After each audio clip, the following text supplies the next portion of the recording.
The next day.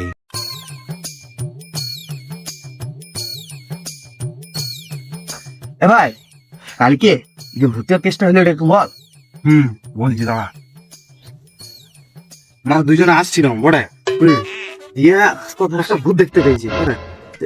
ভূতটা দেখলাম, একবার পেদিক গেল, একবার পেদিক গেল। হ্যাঁ, তারপরে ভূতটা সোজা সামনে চলে এসছে। আসার পরে আমিও কম্পাটি লই, হ্যাঁ, আমিও জয় শ্রীরামের নাম করে মন্তব্য এমন একটা দিল, মালটির ভূতটা, হ্যাঁ, ভয়ে আমার পেনা পেছাব করতে দৌড় নাকি রে। ও ভাই, ঠিক বলেছি, ঠিক বলেছি, এরকম হয়েছিল কেসটা। মানে সাহস কি, আমি দেখে ভয় খেয়ে গেলাম। দেখলাম তো ধোকটা মারলি মালটা। তাহলে ভাই তোর ঘটনাটা